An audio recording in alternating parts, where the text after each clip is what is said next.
The movements in towns, तो किस तरह से टाउन्स में ये मूवमेंट शेप अप हुआ, let's have a look.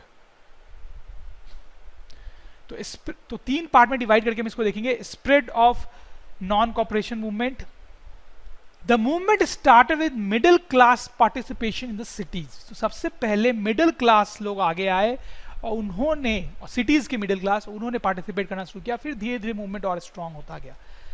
Thousands of students left government controlled schools and colleges, headmasters and teachers resigned, जैसा कि हम पहले भी बात कर रहे थे कि ये सारी चीजें करनी थी। And lawyers gave up their legal practices. Non cooperation, तो यही सब होता है नॉन कॉपरेशन, कि हम गवर्नमेंट इंस्टीट्यूट्स को बाइकॉट कर रहे हैं। The council elections were boycotted, इसकी हम बात पहले भी कर रहे थे कि कुछ लीडर्स ये नहीं करना चाहते थे, बट फाइनली गांधी जी ने सबको कन्विंस कर लिया था।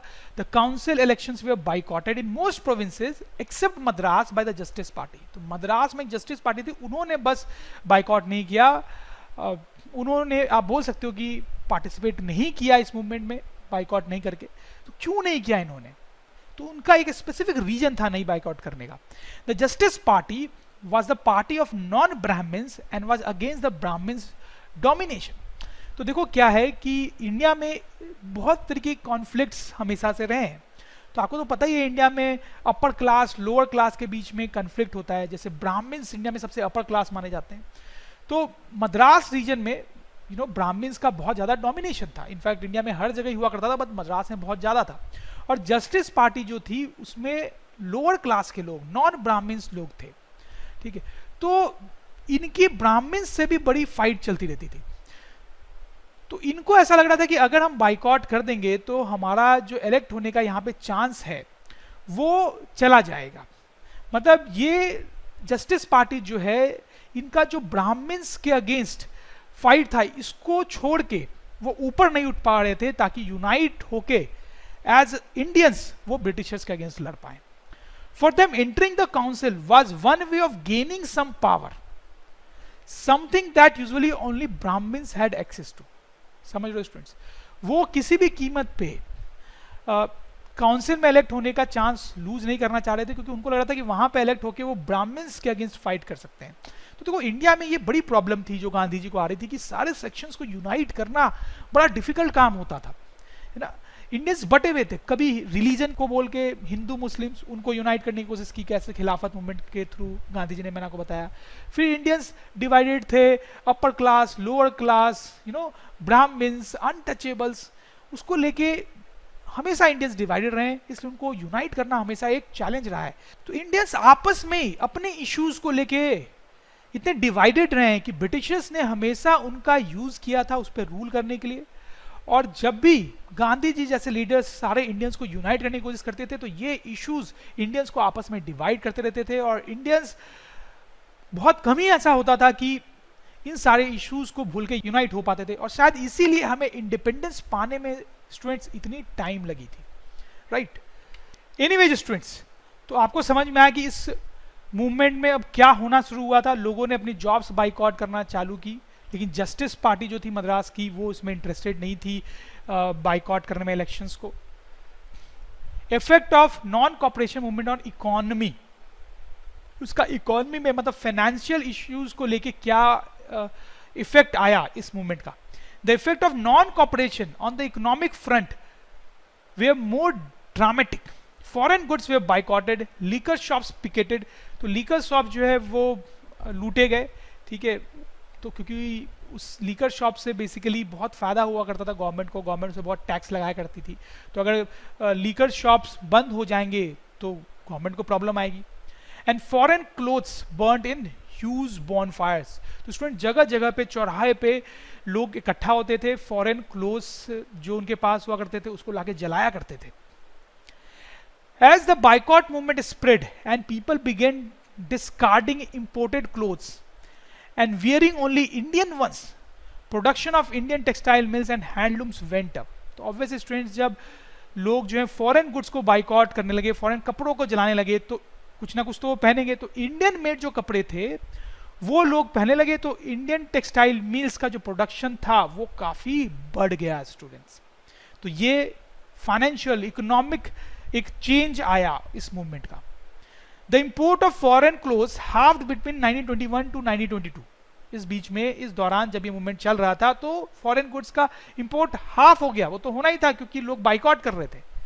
It's value dropping from ₹102 crore to ₹55 crore. तो मतलब पहले, इस पीरियड के पहले साल भर में इतने करोड़ के फॉरेन कपड़े ब्रिटेन से इंडिया में मंगाए जाते थे, अब वो घट के सिर्फ 57 करोड़ रह गए थे, ऑलमोस्ट आधे हो गए थे, आप देख सकते हो। In many places merchants and traders refuse to trade in foreign goods और फाइनेंस फॉरेन ट्रेड। तो इसमें आप देख सकते हो, मतलब बिजनेस में भी बहुत चेंजेस आया, बहुत इफेक्ट आया नॉन कॉपरेशन मूवमेंट का, क्योंकि फॉरेन गुड्स को यूज करना इंडियंस लोगों ने बहुत कम कर दिया। Why did non cooperation movement slow down? लेकिन स्टूडेंट्स देखो, नॉन कॉपरेशन मूवमेंट शुरू तो हुआ, देश भर में लोगों ने इसमें पार्टिसिपेट भी किया, ठीक है, उसका इकोनॉमी में भी कैसे फर्क हुआ वो भी मैंने आपको बताया, लेकिन धीरे धीरे वो स्लो डाउन होने लगा, उसका इफेक्ट कम होने लगा स्टूडेंट्स, जो कि अच्छी बात नहीं थी। लेकिन वो क्यों हो रहा था वो देखते हैं। Khadi cloth was more expensive. तो खादी क्लोथ जो है वो इंडियन मेड क्लोथ था, वो ज्यादा एक्सपेंसिव था फॉरेन क्लोथ से। लेस ड्यूरेबल भी था, ज्यादा महंगा भी था, लेकिन ज्यादा दिन चलता भी नहीं था, and expensive to maintain than mass produced mill cloth. The poor people could not afford to buy it and therefore could not boycott mill cloth for long. तो आप समझ रहे हैं कि इंडियंस लोगों ने Indian made khadi cloth use करना शुरू तो किया, लेकिन वो ज्यादा एक्सपेंसिव भी था और साथ में उतना अच्छा भी नहीं था। तो लोग कब तक ये सब कर पाते? तो खासकर पुअर लोग जो थे वो इस एक्सपेंसिव क्लोथ्स को ज्यादा दिन अफोर्ड नहीं कर पाए, तो धीरे धीरे वो वापस फॉरेन क्लोथ्स को खरीदना शुरू करने लगे। तो स्टूडेंट्स ऑब्वियसली आप समझ सकते हो कि मूवमेंट जो है वीक पड़ने लगा। Similarly the boycott of British institutions posed a problem. For the movement to be successful, alternative Indian institutes had to be set up so that they could be used in place of the British ones. Students and teachers had no option except going back to government schools. अब देखो कि point ये है कि अगर आपने government schools, government hospitals और government services को बाइकआउट कर दिया है, तो अब कुछ अल्टरनेटिव तो होना चाहिए ना। अगर आपने स्कूल्स और कॉलेज को बाइकआउट किया है तो बच्चे कहीं ना कहीं तो पढ़ेंगे, टीचर्स कहीं ना कहीं तो पढ़ाएंगे ना, उनको कुछ तो कुछ करना है, पढ़ना है, अपने लिए पैसा अर्न करना है। तो प्रॉब्लम ये थी कि इन इंस्टीट्यूशंस के अलावा इंडिया में कोई ऑप्शन थे नहीं। ऐसा नहीं था कि बहुत सारे इंडियन स्कूल्स थे या इंडियन हॉस्पिटल्स थे या इंडियन ऑर्गेनाइजेशंस थे जिसमें ये लोग जाके जॉब कर सकते थे, स्टूडेंट्स जाके पढ़ाई कर सकते थे, ऐसा नहीं था।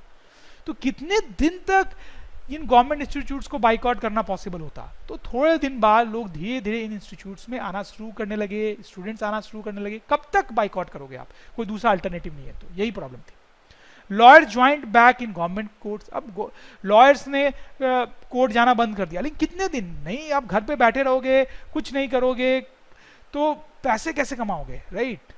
तो धीरे धीरे लॉयर्स भी कोर्ट जाना शुरू करने लगे। तो इस तरीके से ज्यादा दिन तक इन सारी चीजों को बाइकआउट करना पॉसिबल नहीं हो पा रहा था लोगों के लिए, इसलिए धीरे धीरे मूवमेंट जो है वो स्लो डाउन होने लगा स्टूडेंट्स। तो इसका एक ही इलाज था कि जिन जिन गवर्नमेंट ऑर्गेनाइजेशन को बाइकआउट करना था उसके काउंटर पार्ट इंडियन ऑर्गेनाइजेशन होनी चाहिए थी, जिस ताकि लोग उनमें जाके वर्क कर सके, लेकिन वैसा नहीं था स्टूडेंट्स। तो आपको समझ में आया कि कैसे नॉन कॉपरेशन मूवमेंट पहले फैला, उसका क्या इफेक्ट हुआ खासकर इकोनॉमी पे, और फिर कैसे वो थोड़ा डाई डाउन सा होने लगा स्टूडेंट्स।